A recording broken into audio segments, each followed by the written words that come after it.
इस क्वेश्चन में एक ब्लॉक है, उसको मैंने v वेलोसिटी दी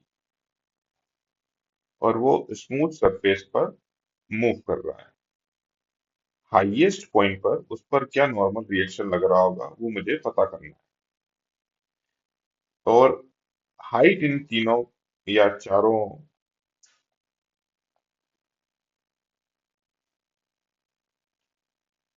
ट्रैक्स की सेम बताई गई है। इसका मतलब ये है कि किसी भी ट्रैक पर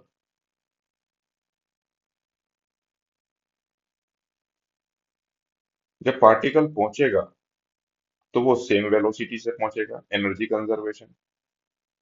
तो फिर अलग अलग जगह पर नॉर्मल रिएक्शन अलग अलग क्यों है? ठीक है, तो पहले हम नॉर्मल रिएक्शन का एक्सप्रेशन देख लेते हैं। मान लीजिए ये एक सर्कल का पार्ट है और यहाँ पर एक पार्टिकल जो है वो v वेलोसिटी से मूव कर रहा है हाईएस्ट पॉइंट पर, और ये मोशन कैसा मान रहा हूं मैं मोशन मान रहा हूँ वर्टिकल। वर्टिकल का मतलब mg फोर्स लग रहा होगा नीचे, और इसको इस सरफेस ने भी टच करा है। तो सरफेस ने टच करा तो सरफेस को अलग कीजिए, ब्लॉक को अलग कीजिए, सेंटर लीजिए और सेंटर से दूर एक फोर्स बना दीजिए।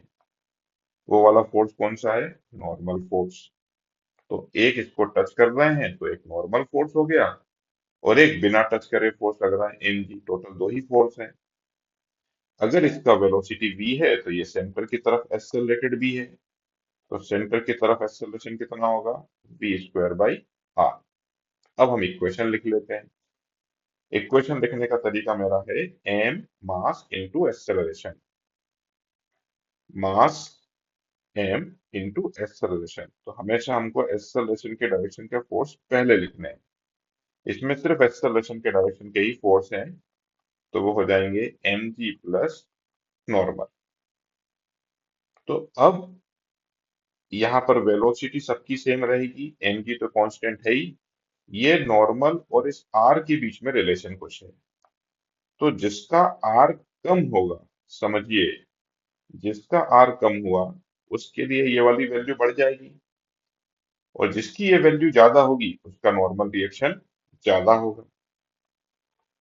तो जिसका r कम है उसका नॉर्मल रिएक्शन ज्यादा। अब मुझे पता करना है कि नॉर्मल रिएक्शन सबसे ज्यादा कहाँ पर है।